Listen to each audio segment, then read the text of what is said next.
Praise the Lord, magandang gabi po sa bawat isa. Dito naman po tayo, araw na naman ng Huwebes upang tayo po ay mag-aral ng salita ng Diyos. At higit po sa lahat, tayo po ay magpupuri sa gabing ito, aawit sa ating Panginoong Diyos, sasamba sa kanyang dakilang pangalan. Amen. Hallelujah. Sige po, palakpakan natin ating Panginoon. Ating papuri at pagsamba. Hallelujah. Sabi ng Psalm 72 verse 19, Praise be to His glorious name forever. May the whole earth be filled with His glory. Amen and amen. Praise the Lord.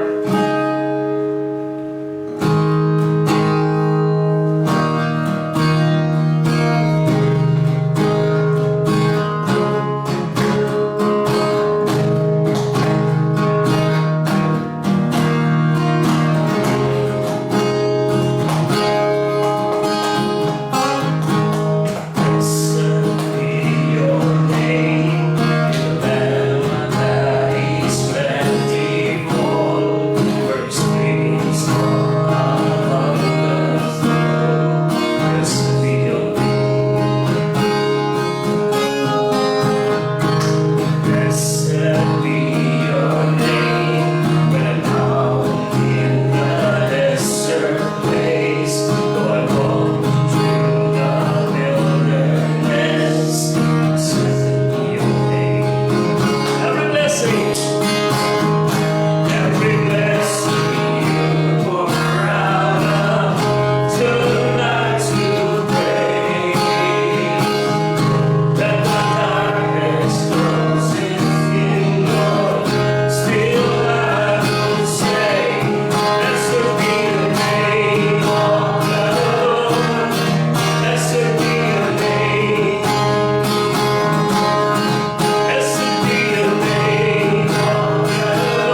worship.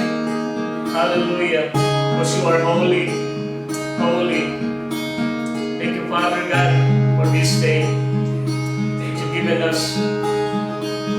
Salamat, Panginoon, sa iyong dakilang mga pangako sa amin, Panginoon. Tunay nga, O Diyos, kami po ay nagagalak. Kami po ay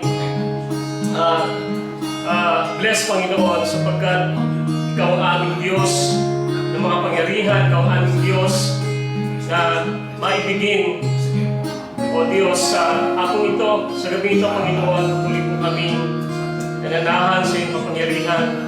Sa amin po mga gagawin sa gabi ito, Panginoon, Ikaw po isang patuloy na maitaas, madakila, O Diyos, sa aming pag-aaral ng salita. At maging sa aming pastor na gamitin mo sa gabi ito, Panginoon, patuloy po sa itago sa iyong presensya. Ang lahat, ang mumutami sa kanyang bibig ay maging kalakasan ng aming mga espiritual na pamumuhay. O Diyos, salamat po. Pinupuri ka namin, pinanakila sa pangalan ng aming Panginoong Jesucristo. Natin sabi na, Amen.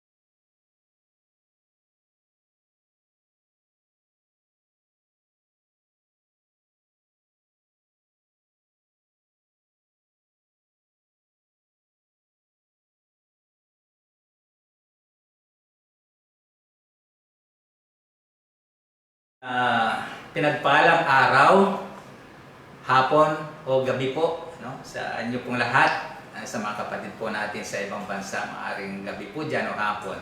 So, kumusta po sa inyong lahat at nawa po ay patuloy kayo ingatan at patubayan ng ating Panginoong Diyos. Ayan. So, Webis naman po, nandito naman po tayo sama-sama at sa inyong pong mga tahanan. Patuloy po nyo kami samahan na mag-aral ng salita ko ng ating Panginoong Diyos. At sa hapon pong ito, sa oras na ito ay samahan po ninyo kami at buksan lang po natin ang ating mga puso at isipan upang pakinggan at tanggapin po ang salita ng ating Panginoon. At sa pagpapatuloy po, tayo muna po ay manalangin sumandali. Aming dakilang Diyos, ang banal, sa pangalan po na iyong anak na si Jesucristo, na aming tanging Panginoon at tagapagligtas, at sa gabay ng iba na Espiritu. Sama-sama po kaming lumalapit sa iyo sa oras na ito upang itaas sa iyo itong pagpapahayag po ng salita at ganoon din mamaya ang pagdulog namin sa iyo sa panalangin. Patubayan niyo po kami, Panginoon, at ang dalangin po namin muli ang iyong mga salita na may hahasik po, O Diyos, sa oras na ito ay hihipo antig, O Diyos, sa puso ng bawat isa at mangungusap at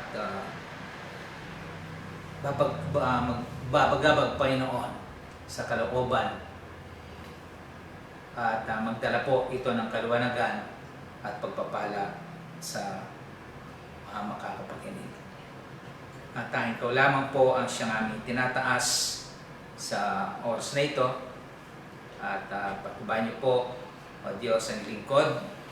Ikaw po ang siyang maparangalan sa aming pong kalagitnaan.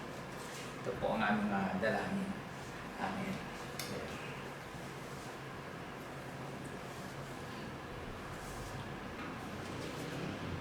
So muli po, at welcome po muli dito sa Thursday edition ho ng pagpapahayag ng salita ho ng ating Panginoon. At bago po tayo dumako ay mayroon lang po tayong isang i-announce. At sa February 28 po ay pinag-aanyaya po namin ang Couples Night po. Ito po ay alas 3 ng hapon. Sa mga mag-asawa po, sa mag-aasawa at may plan mag-asawa. So bukas po ito sa lahat para tayo po ay matuto mula sa salita ng ating Panginoon patungkol po sa mag-asawa na sa ganun po ay lalo pa pong tatatag, lalago ang pagsasama po ng isang mag-asawa. So, welcome po ang bawat isa at mayroon po tayong ticket at nakakahalaga po ito ng 300 pesos na kada ulo po. So, sa bali, kung mag-asawa po kayo, 600 po yun at may kasama na po yung dinner po yan. Ayan. So, kumpleto po. Then, dito ho sa gaganapin po dito sa Christ-Centered Life City Church po. Dito lang ho, diretso lang ho mula dyan sa kanto ng isang fast food dyan. So makikita po ninyo yung malaking karatula ho dito sa harapan. Yan, hindi ko kayo maliligaw. So welcome po ang bawat isa. Ayan. So ngayon po ay darako na po tayo sa salita ho ng ating Panginoon. Nawa po ay buksan lang ho natin ating mga puso, ituon natin ang ating paningin sa ating Panginoon Jesus. Iwaksi po natin ang anumang mga posibleng babalakid, gagambala sa ating pong isipan sa pakikinig po natin ng salita ng ating Panginoon. So, focus lang po tayo sa ating Panginoon. So, dito po tayo, actually ito po marahil hindi na ho bago sa ating madalas na ho natin itong napapakinggan, narinig. Pero nais ko pong ibahagi uli ito, lalo na ho sa kapakinabangan po ng mga kababayan natin. At ganoon na rin ho sa ating mga mananampalataya magsilbi itong kaliwanagan na rin ho sa atin. Dito ho sa aklat ng Mateo, ito po tinatawag ng pinaka nakakatakot daw na talata sa Biblia. Yan ang tawag Ayaw ko kung bakit tinawag na nakakatakot na talata sa Biblia. Pero nung inisip ko rin po yun, bakit tinawag na nakakatakot? So binasa ho natin, yun pala. So minsan maaring mayroong mga nadadaya ho ng mga Kristiyano sa palagay panatag na loob nila, pero yun nga, pagdating ng araw pala, pagharap natin sa ating Panginoon, alam natin na ligtas tayo, isa tayo doon sa sinabi ng Panginoon na hindi ko kayo kilala. So dito po tayo sa Mateo. Kaya napakahalaga ho na malaman ho natin mula sa salita ho ng ating Panginoon yung nararapat po natin malaman. Sa aklat ng Mateo po, Ebanghelyo, ayon kay Mateo po, sa Kapitulo 7, mula po sa talatang 21 hanggang 23, then jump po tayo kay Lucas sa chapter 13, verse 25 hanggang 27. Ayan. Ang sabi ho dito ng ating Panginoon, hindi lahat na tumatawag sa akin, Panginoon, Panginoon, ay papasok sa kaharian ng langit, kundi ang lamang sumusunod sa kalooban ng aking Amang nasa langit. 22. Pagdating ng huling araw, marami ang magsasabi sa akin, Panginoon, Panginoon, nangaral po kami. Nagpalayas ng mga demonyo at gumawa ng mga kababalaghan sa inyong pangalan. 23. At sasabihin ko sa kanila, kailanmay hindi ko kayo nakilala. Lumayo kayo sa akin, mga mapaggawa ng masama. So tingnan mo natin yung sinabi ko ni Lucas naman sa chapter 13, verse 25 hanggang 22. Samahan ho natin yung para buo po yung passage. Nagpatuloy si Jesus sa kanyang paglalakbay. Siya nagtuturo sa bawat bayan at nayon na kanyang dinaraanan patungong Jerusalem. 23, may isang nagtanong sa kanya, Ginoo, kaunti po ba ang maliligtas? Sinabi niya, pagsikapan ninyo pumasok sa makipot na pintuan. Sinasabi ko sa inyo, marami ang magpipilit na pumasok ngunit hindi makapapasok. 25, Kapag ang pinto ay isinara na ng puno ng sambahayan, magtitiis kayong nakatayo sa labas at kakatok ng kakatok. Sasabihin ninyo, Panginoon, papasukin po ninyo kami. Sasagutin niya kayo, hindi ko alam kung taga saan kayo. 26. At sasabihin ninyo, kumain po kami at uminom na kasalo ninyo. At nagturo pa kayo sa mga lansangan namin. 27. Sasabihin naman ng Panginoon, hindi ko alam kung taga saan kayo. Lumayo kayo sa akin, kayong lahat na nagsisigawa ng masama. 28. Tatangis kayo at magngangalit ang inyong ngipin kapag nakita ninyong nasa kaharian ng Diyos sina Abraham, Isaac at Jacob at lahat ng propeta, at kayo na may ipagtatabuyan sa labas. 29. At darating ang mga tao buhat sa silangan, kanluran, hilaga at timog, dudulog sa hapag ng kaharian ng Diyos. Tunay nga may nahuhuling nauuna at may nauunang mahuhuli. Ayan. So tingnan mo natin dito yung sinabi ng Panginoon sa mga salita tungkol po sa pagpasok sa langit. No? Nais po natin na pasinungalingan yung mga mali paniniwala na marami at pinaniwala po sa atin ng mahabang panahon, ano, na lahat daw ng reliyon ay papunta sa Diyos. No? Isa lang naman daw ang patutunguhan ng mga yan. No? Bagamat maraming daan ika nga sabi nila, pero isa lang ang kahihinatnan o kahuli-huli ang patutungan nito. Sa Diyos lahat daw patungo. Tingnan naman natin kung yun nga ba ang sinasabi ho ng salita ng Diyos ayon sa ating binasa po kanina. At ang iba naman, ang paniwala lahat daw naman ay maliligtas.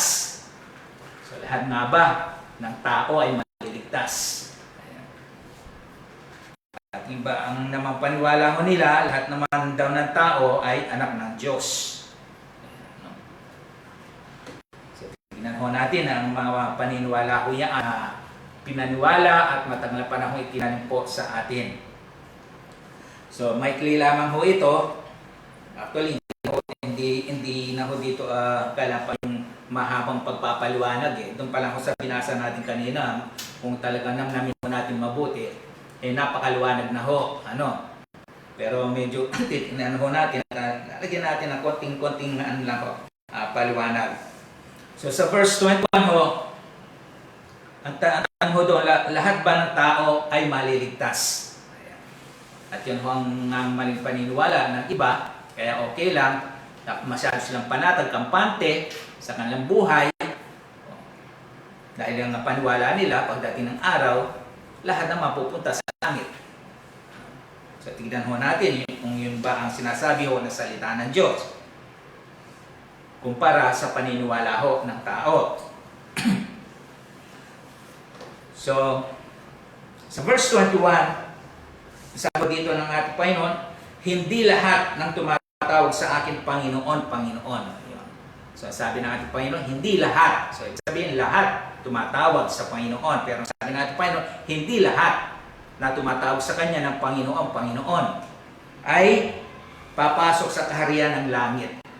Ito ho, napakaliwanag ang Panginoon Kristo po ang mismong nagsabi ho dito na hindi lahat na tumatawag sa Kanya na Panginoon, makakapasok nga sa kaharian ng langit. So, sino lang ba yung papasok sa kaharian ng langit? No? So, tinuloy pa ho niya, so, kundi iyon lamang sumusunod sa kalooban ng aking amang nasa langit. So, maliwanag ho ang sabi natin Panginoon na hindi lahat, kundi iyon lamang sumusunod sa kalooban ng Ama. So, ang tanong ho doon, paano malalaman ng tao ang kalooban ng Diyos? Nasa masunod naman niya. So, malalaman ho natin ang kalooban ng Diyos dito ho mismo sa salita niya, sa Biblia. So kung hindi naman ho tayo nagbabasa, nagbubuklat ng Biblia o nakikinig man lang, paano natin malalaman ang kalooban ng Diyos? Kaya ho ito inaalok namin. Sabi na, kung nga palagi, kung wala ho kayong Biblia, namimigay po kami dito ng libre. Ang iba kasi masyado naging kampante, panatag, na porket sila ay miyembro na ng isang reliyon na nangangako ng kaligtasan, okay na sila, ligtas na sila. Pero ganun ho ba talaga ang sinasabi ng salita ng ating Panginoon? Kaya pinag-aanyaya ho namin at inihimo palagi na magbukas ho tayo ng Biblia, magbasa po tayo at dito ho natin malalaman ang salita ng ating Panginoon, ang kanyang kalooban. So libre po kung kayo po ay medyo namamahalang bumili. So meron po kaming pinamimigay na Biblia ho dito. So makipag-ugnay lamang ho kayo dito ho. Ano? So malalaman natin ang kalooban ng Diyos sa kanyang salita. So at kapag nalaman ho natin, so doon na ho susunod yung pagsunod sa kanyang kalooban. Nasa tao na ho yun. Sabi ng ating Panginoon dito na hindi lamang ho, actually, yung mga kausap dito ng ating Panginoon, halos mga ano ito halos yung mga sumusunod sa kanya, mga religious leaders po mga puno ng mga reliyon na lagi siyang sinusundan at hinahanapan po ng utas laban sa kanya. So mga reliyosong tao din po ang mga to, no? Naniniwala din ho sila sa Diyos at yun din nga ho ang katwiran ng iba, no? Naniniwala naman sila sa Diyos, alam nilang may Diyos, no? Nagsisimba din naman sila, nananalangin din. At sa Biblia ho, meron din ganung mga tao. Mga taong reliyoso, palasimba, nananalangin. Sana ho dito, naalala ko kanina siya. Sa Acts, si Cornelio, diba? Mabuting tao po yun, ang sabi, matulungin, ang sabi doon. Pero ipinadala ho ng Diyos si Pedro sa kanilang pamilya upang makapakinig ng salita ho ng Diyos. Kitawan ninyo kung gaano kahalaga ang salita ng Diyos sa kaligtasan ng isang tao. Kaya ho, huwag ho tayong matakot. No? Tulad ho nung pinagwala sa atin ito, para lang ang tao ay hindi mabuksan sa katotohanan. Diba? Marami ito na-encounter din natin. Ako rin mismo noon, yung paniwala na kapag daw nagbasa ng Biblia, masisiraan ka ng ulo, no? Mamurit ka, kapampangan, hindi ho, totoo. No? Ano lang ho yun, paraan lang ho ng diablo yun para hindi ho tayo mamulat sa katotohanan. So yan ho, si Cornelio, mabuting tao, matulungin, reliyoso, mapanalangin sa Diyos, ang sabi ho. Pero dumating yung pagkakataon na hindi sapat yon para siya ay makapasok sa langit. No? Kinailangan na ipadala ng Diyos si Pedro sa kanilang tahanan. Actually, hindi lang ho siya, maging mga kakilala ho niya na makapakinig. No? Kailangan nila makapakinig at malaman yung kalooban ho ng Diyos. Ayan. So, yan ho, no? Yung lamang sumusunod sa kalooban ng Amang nasa langit. Kaya, upang masunod ng tao ang kalooban ng Diyos, so kailangan malaman ho natin mula sa kanyang salita. No? Magbasa ho tayo, makinig po tayo ng salita ho ng Diyos. At ho dito, Bible ho. Pinamimigay ho namin, libre ho ito. So, yun. Then, so sabi ng Panginoon doon, no? yung sumusunod lamang. So, tingnan pa natin lalo yun para lumawak pa ho. Sa verse 22, pagdating ng huling araw, ito na ho yun. Ito yung last day, pagharap ng tao sa Diyos. No, ito nga yung, dito ko napagtatunan, kaya pala tinawag na nakakatakot na talata.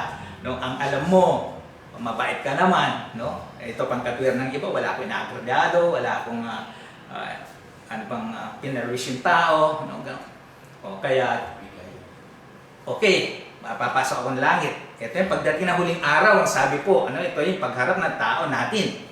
Paharap tayo sa paghahatol . So ito, pagdating na huling araw, marami ang magsasabi, ito sa akin, sabi na ating Panginoon. Ito nga ho yun. Tinawag na nakakatakot, alam mo na, ligtas ka, pero nung nasa harapan ka na ng ating Panginoon, ito. Marami magsasabi sa akin, Panginoon, nangaral po kami.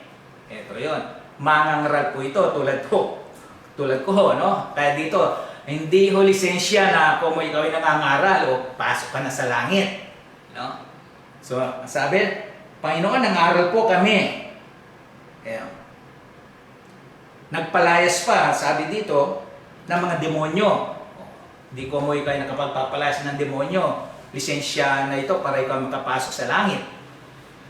Ano pa? Gumawa ng mga kababalaghan sa iyong pangalan. Ginamit pa ang pangalan ng Panginoon, nakagawa sila ng kababalaghan.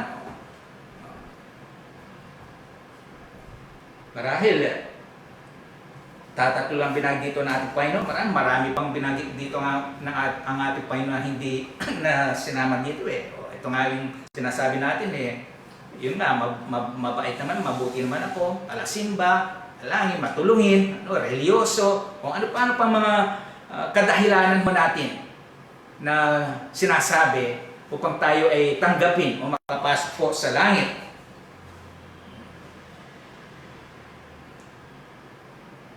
At sasabihin ko sa kanila, ito na yon.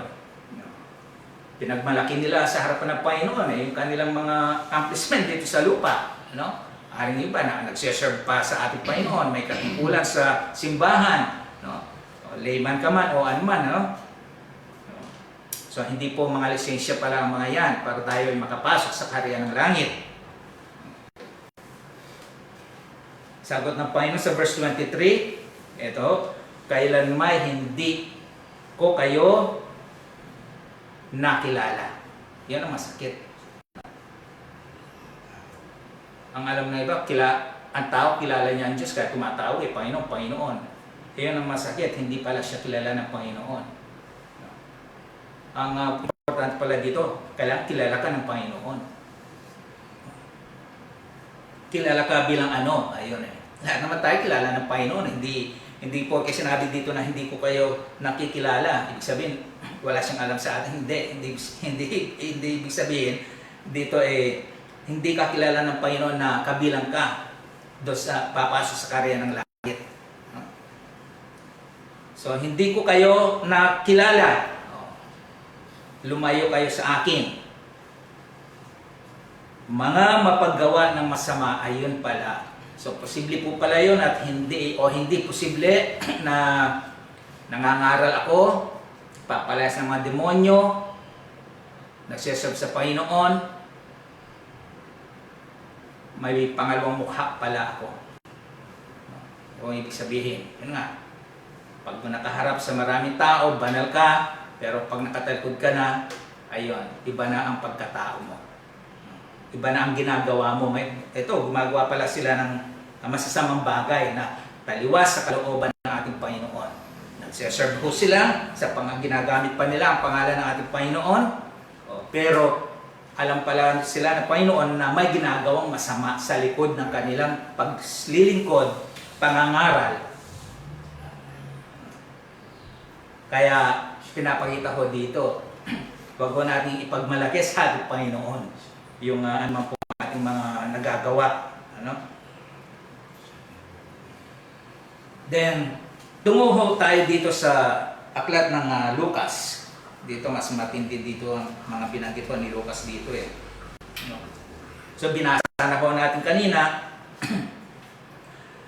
sa verse 23 ng chapter 13. So may nagtanong ho sa ating Panginoong Jesus.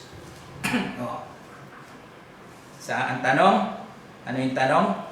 Ginoo, ito yun o. Kakaunti po ba maliligtas? Ayan. Natanong eh. Kakaunti po ba ang maliligtas?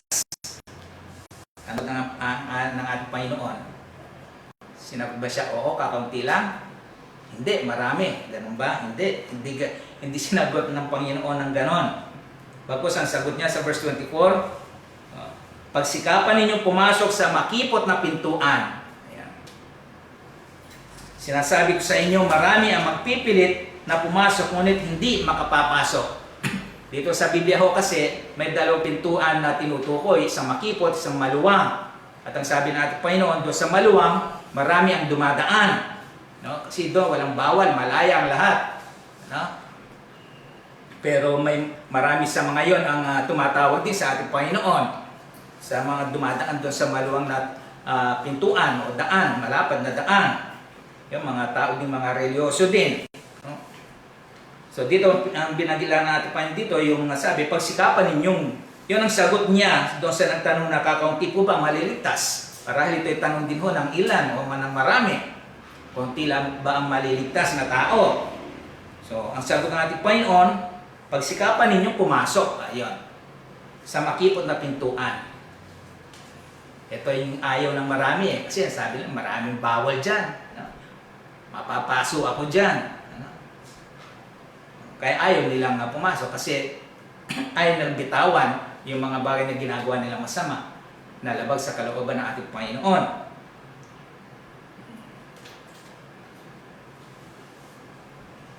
Doon sa makipot na pintuan, sabi, marami ang nagpupumilit.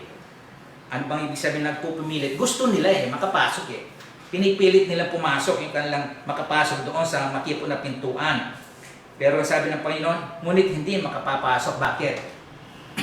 Kasi yun, sabi ng banal na kasulatan sa Revelation, sa Pahayag chapter, ayan, 21 verse 27, hindi makapapasok doon ang anumang bagay na marumi sa paningin ng Diyos. Ang kaharian ng Diyos, ang langit ay isang lugar na banal, na kinaroroonan ng ating Diyos na banal, at hindi po pwedeng makapasok doon at papasukin ng Diyos ang isang taong marumi o gumagawa ng kasalanan. Kaya kinakailangan na makapapasok lamang ho doon, yun nga ho, yung mga sumusunod sa kanyang kalooban. Ayan sabi ko, balik ko tayo sa 20, so yun, no? Sinisikap nila. Tanungin mo ang tao, ang iba, kung gusto nila pumasok, wala namang maliban na lamang yung mga talagang sumasamba ng direkta kay Satan, no? Yung mga satanista na tinatawag. Pero yung mga tao tumatawag sa Panginoon din naman, tanungin mo sila, kung gusto nilang makapasok sa langit, gusto naman nila. Ayaw nila sa impyerno. Pero kaya lang, yun nga, sabi dito, gusto nilang makapasok, nagpupumili sila pumasok, kaya lang, ayaw nilang sumunod sa Panginoon, sa kalooban niya. Kung ano yung mga bagay na nagiging balag o sagabal sa pagpasok sa kaharian ng langit, ayaw naman nilang bitawan. Ano yun? Yung nga ho, yung mga masamang gawa, yung mga karamihan, mga gawa ng kasalanan. No? So, yun po ang ibig sabihin ng Panginoon doon. Marami magpupumilit. Ano yan? Yun nga, pupumilit, pumasok sa, sa langit, yun nga lang, mali ang kanilang pamamaraan. Pinipilit nila yung paniwala nila, yung pamamaraan nila, pero hindi makapapasok. Sabi, hindi po pwede yun. Sa verse 25, ito pa yun. Kapag ang pinto'y isinara ng puno ng sambahayan, magtiis kayo nakatayo sa labas at katok kayo ng katok, sasabihin ninyo, Panginoon, papasukin po ninyo kami. Sagot ng Panginoon, hindi ko alam kung taga saan kayo. So unang sabi ko, kapag isinara na raw ng Panginoon o yung puno ng sambahayan yung pinto, darating po talaga yung araw na isasara ng Panginoon. Tulad yung kanina binasa natin, na pagdating sa huling araw, sabi yung po yung pagsara. No? Katulad nung panahon po ni Noah, di ko ba? So sabi ng banal na kasulatan, si Noah habang siya po ay gumagawa ng arko, nangangaral siya tungkol sa matuwid na pamumuhay. Yan po ang kalooban ng Panginoon na ang tao ay mamuhay sa katwiran at kabanalan. Kaya lang, hindi ko siya pinapaniwala at pinapakinggan ng mga tao. Habang panahon po yon na pinagtsagaan sila ng Panginoon ang sabi, hanggat hindi natatapos yung arko. Kaya lang, nung dumating yung panahon na natapos na ni Noah po yung arko, ito na, pinasibol na ng ating Panginoon, ito na yung huling araw, yung paghuhukom, ginunaw ng Panginoon yung daigdig noon sa pamagitan ng baha. So ito na, nagsisibol na yung mga lahat ng sibol at ulan. Nakita ng mga tao na totoo pala yung sinasabi ni Noah. Kaya lang, sabi ng Panginoon doon, isinara ng Diyos ang pinto. Hindi si Noah ang nagsara. Ang Diyos ang sabi, sinara ng Diyos ang pinto.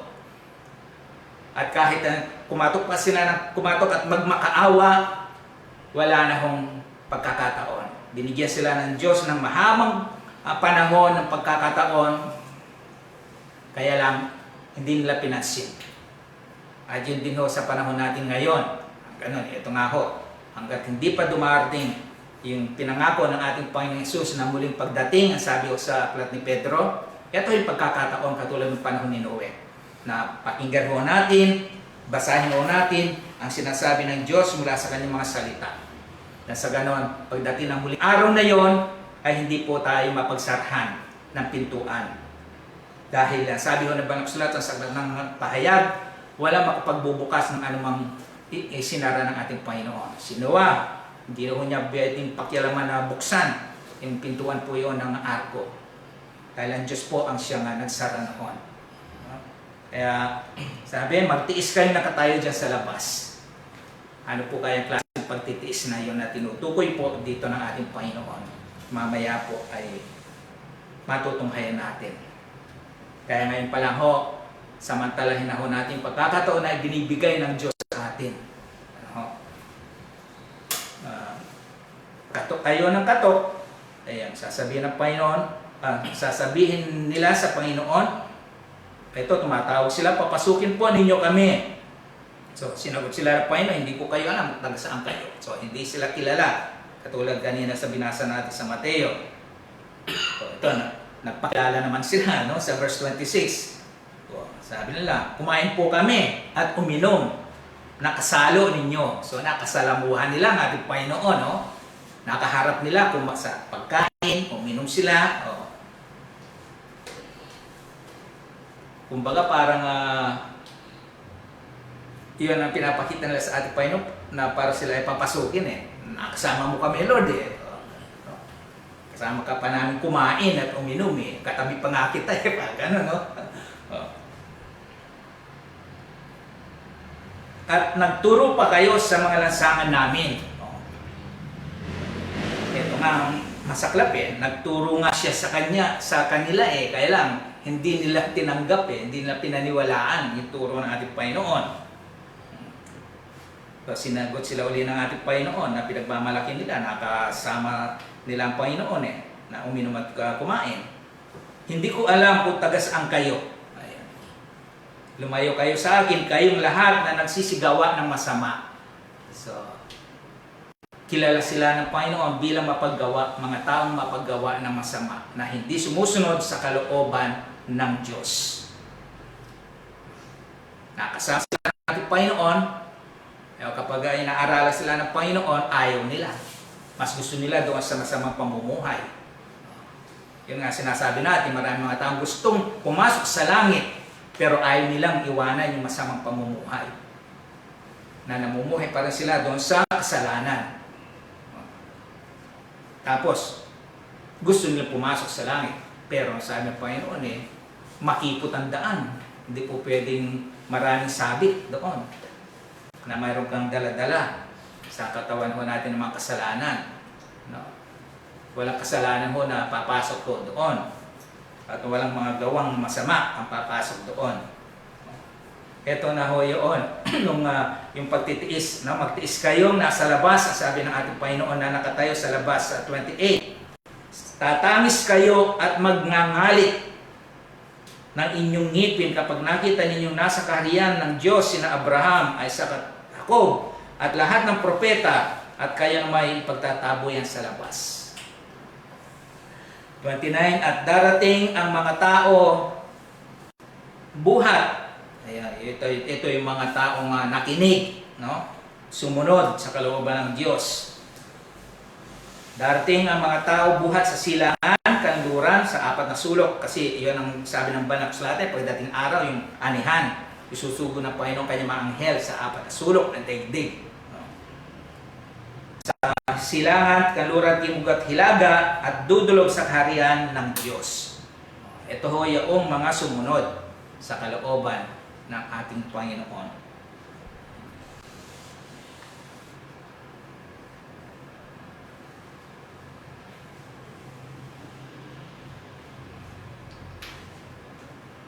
So sa pagpapatuloy po natin, baka ewan ko kung nabasa na rin ninyo ang isang talatang ito para o baka dumating sa inyong punto,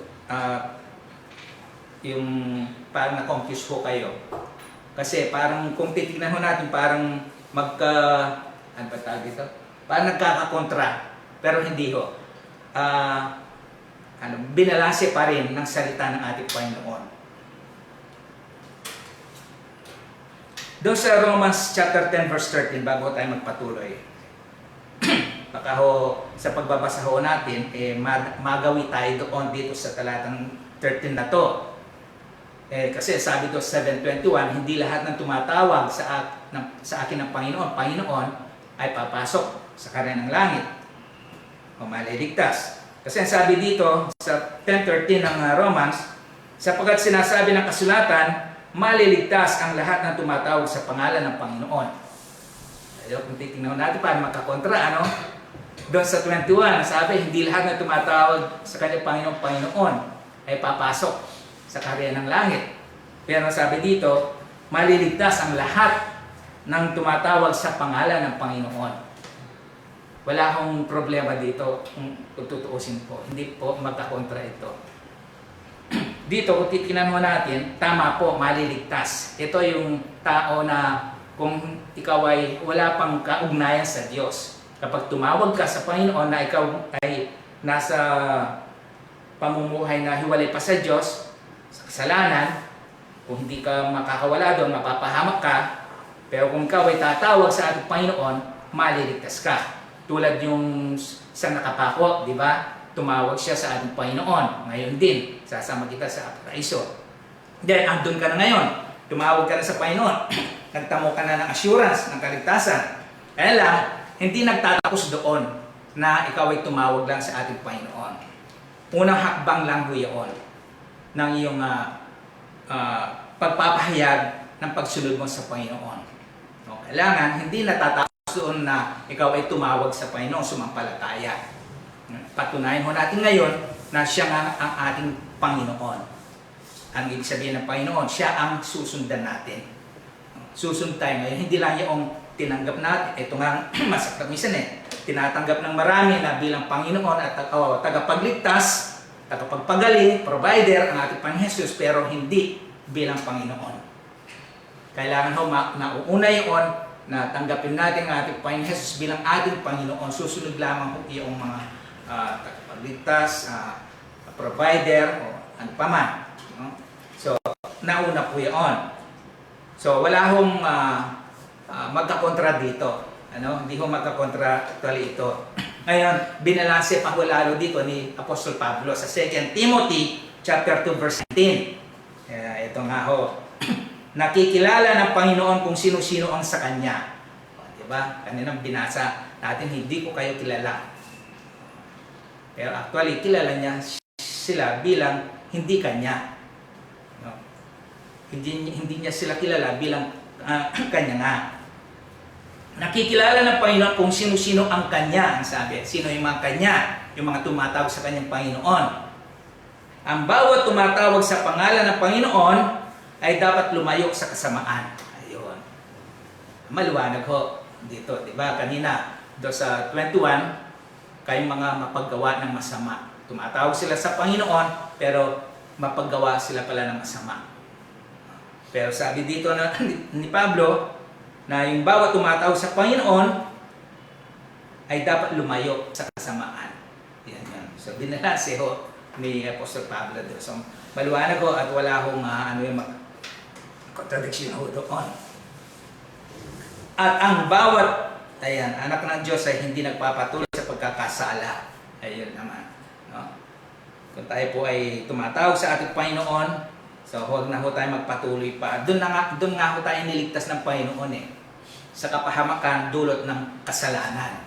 Kung tayo magpapatuloy pa rin doon, matapos na, yun nga, kala ko kasi ng iba, kung tama, sabi doon sa Romans 10:9, no?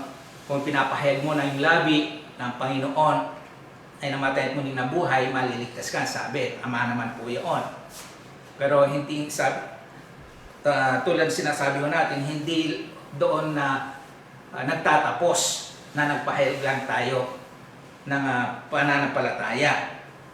Pasimula pa lamang yon at may susunod pa yon. Yun nga ho, yun ang pasimula ng ating pagsunod, pagpapasya ng ating buhay ng pagsunod natin sa kalooban ng ating Panginoon. No? So kinakailangan, tagpasya tayong Panginoon siya ng ating buhay, so siya na masusunod. Iiwanan natin yung pamumuhay na masama sa kasalanan. Hindi na tayo pwede magpatuloy pa ho doon. Tulad ng sinasabi ng Banal na Kasulatan na yung mga anak ng Diyos hindi nagpapatuloy sa pagkakasala sapagkat may bagong buhay na sila na galing sa Diyos. At dito sabi na makikilala kung sino ang anak ng Diyos at kung sino ang anak ng Diablo. Ito. So, nabigyan po ng kasagutan kanina yung maling paniniwala ng lahat ng iba na lahat ay anak ng Diyos. Sabi dito makikilala kung sino ang anak ng Diyos at anak ng Diablo. So, hindi ho lahat ay anak ng Diyos. Maliwanag ho. At ito rin pong mga taong ito na tumatawag na Panginoon. Ito yung sinabi rin ni Apostol Pablo na yun nga, mga taong sinasabi sumasampalataya din naman sila sa Diyos. Naniniwala din naman sila sa Diyos. Pero ang sabi ni Pablo, hindi naman makita sa buhay nila yung kapangyarihan, yung confession nila yun. Ibig sabihin, taliwas sa kanilang sinasabi. Parang yung mga Eskriba at Pariseo nandun sa Matthew 23. Diba? Sabi, pakinggan ninyo yung kanilang sinasabi pero huwag niyong tutularan kanilang ginagawa. Kasi malayo yung kanilang, hindi lang ginagawa yung kanilang pinangangaral. Ito yung sinabi ni Apostol Pablo. No? Mga nagpupunwang may pananampalataya, sabi, sabihin, naniniwala din naman sila sa Diyos. Tulad doon sa na-encounter ni Pablo doon sa aklat ng Acts. Sa kanyang paglilibot, may nakita siyang sandambana na may nakasulat sa Diyos na hindi kilala na aming sinasamba, sabi pa nila. Pero ang sabi ni Pablo doon, hindi makita sa kanilang buhay yung pagiging Panginoon ng Panginoong Jesus sa kanilang buhay. Yan ang ibig sabihin. Kahit na silang tawag sa Panginoon na Panginoon, kahit na pangalandakan pa nila na naniniwala sa Diyos, kilala ang Diyos, sumasampalataya sa Diyos. Actually, sa Banal na Kasulatan, hindi lang ho tao sumasampalataya sa Diyos. Maging ang mga Diablo, ang sabi ho ng Santiago, nanginginig pa sila. Titus chapter 1 verse 16. Ito pa, sabi ni Pablo kay Tito, sabi nila, kilala nila ang Diyos. Ayun, yung nagsasabing kilala naman nila ang Diyos. At naniniwala sa Diyos na may Diyos. Ngunit, ito'y pinabubulaanan ng kanilang mga gawa.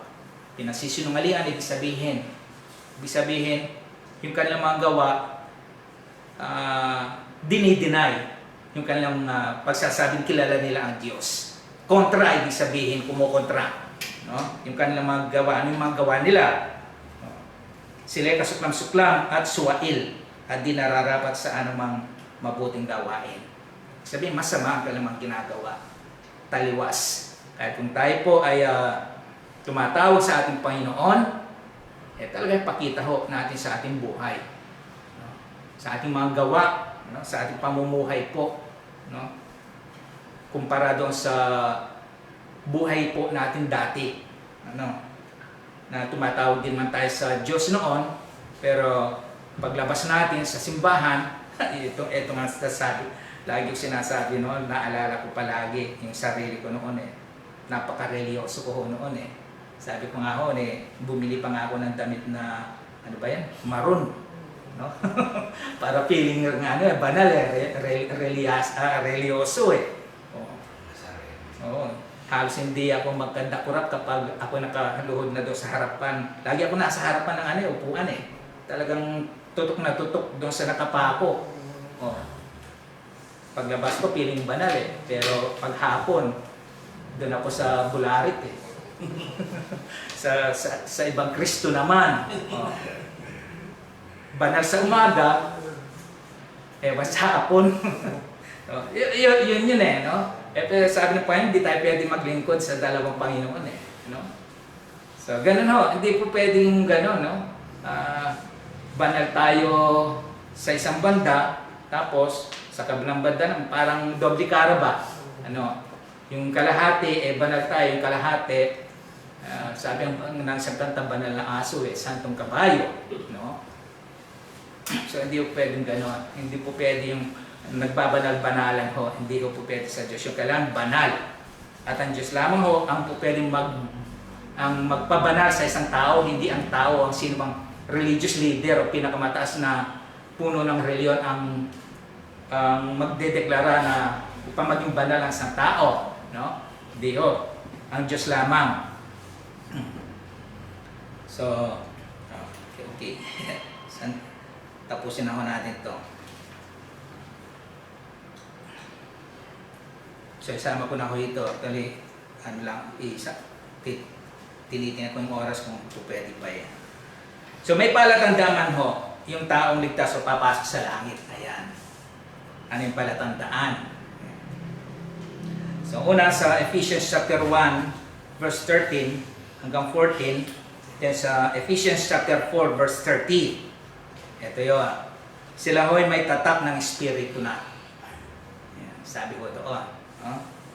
Ito ang tatak ng Diyos sa inyo, ang katibayan ng inyong katubusan pagdating ng takdang araw. Dati ibang espiritu, no? Maraming espiritu no? Katulad yung ano ba yung babaeng may pinalayas ang ating Panginoon, no? Na ang daming masamang espiritu pinalayas sa kanya, no? So kapag tayo pala ay nasa Panginoon, isang espiritu lang ang espiritu ng Panginoon. So, pero pag tayo po ay wala sa Diyos, sa Panginoon, ang dami pong espiritu ang pwede maghari po sa isang tao. No? So, may tatak, no? Ang espiritu po ang sabi doon. So, paano naman natin ngayon malalaman na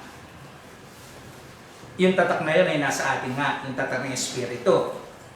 Unang-una, hindi naman natin nakikita yung espiritu, no?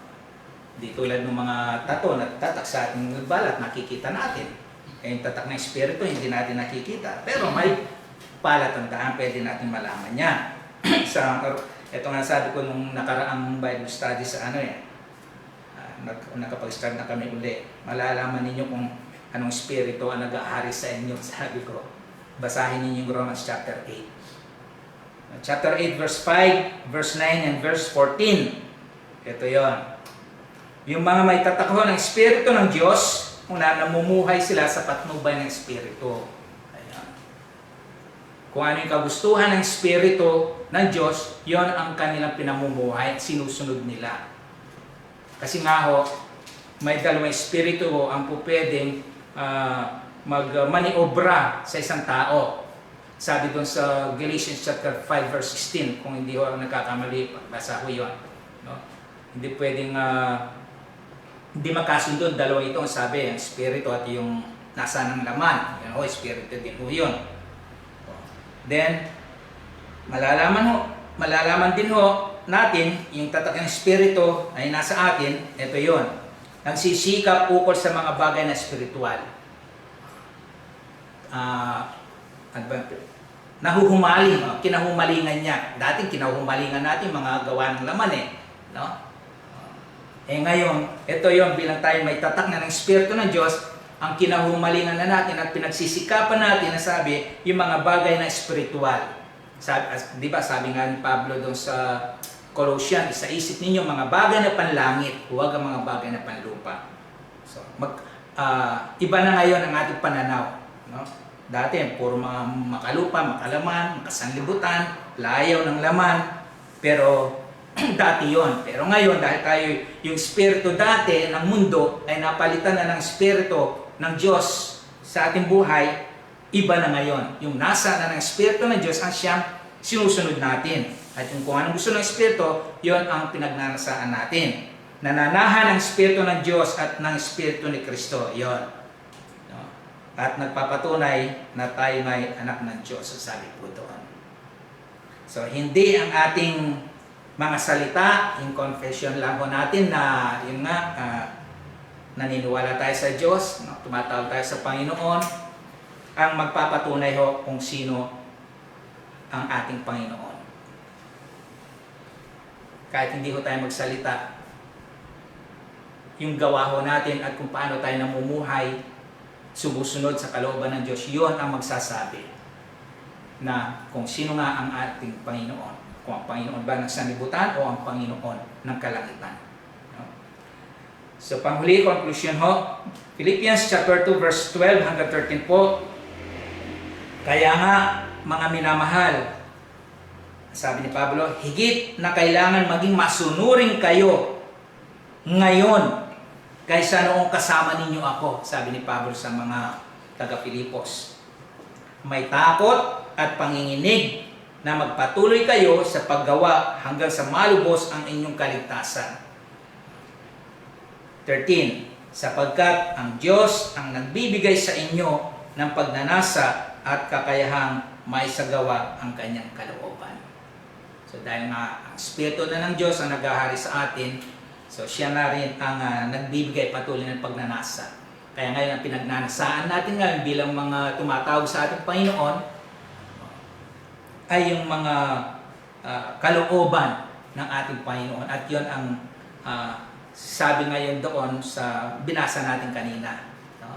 Na pag tumatawag sila ng Panginoon, pero hindi naman nila sinusunod ang kalooban ng Ama. Pero ngayon bilang tayo po, nasabi, no, na binigyan na tayo ng Espiritu ng Diyos at siya na rin ang nagbibigay ngayon ng pagnanasa sa ating puso. No? Ayaw na natin yung mga dating mga pinagnanasaan natin di ba? Kapag nilagyan ka ng, nilatagan ka ng ganyan na hinunging panlalaki, ayaw mo na yon. No? Nilatagan ka ng mga gawa ng kadiliman, ayaw mo na yon. Kasi hindi na yon ang panlasa mo, ika nga. No? Iba na ang panlasa ko natin ngayon dahil yung Espiritu ng Diyos ang nasa atin na. At yun na siya nang nagbibigay ng pagnanasa ng kakayahang may sagawa ang kanyang kalooban. Kaya yung pagtawag po natin sa Panginoon, wag lamang ho sa salita, kundi ipakita natin to sa gawa. Salamat po aming Panginoon Diyos muli sa sandaling na aming napagsalusaluhan ang iyong mga salita. Bagamat madalas po namin itong nadadaan ng basahin, Panginoon, at ngayon ay muli nagbigay sa amin ito ng paalala. At yan naman po ang layunin ng iyong mga salita, O Diyos, magbigay sa amin ng paalala, palahanin kami, bigyan ng babala, Panginoon Diyos, upang sa ganon ay maiwasan namin yung mga dapat iwasan ng mga bagay na hindi kalugod-lugod sa iyo.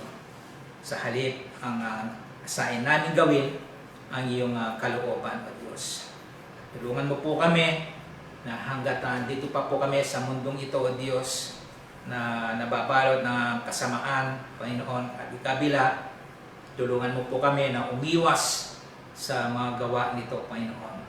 At tulungan mo po kami na magsikap at magnasa ng mga bagay na makalangit. Salamat po, Ama, at muli sa iyo lamang po ang purit pasasalamat, Panginoon, at karangalan. Patubayan niyo po kami sa aming pananalangin sa oras na ito. Po aming dalangin sa pangalan ng aming Panginoon Jesus. Amen.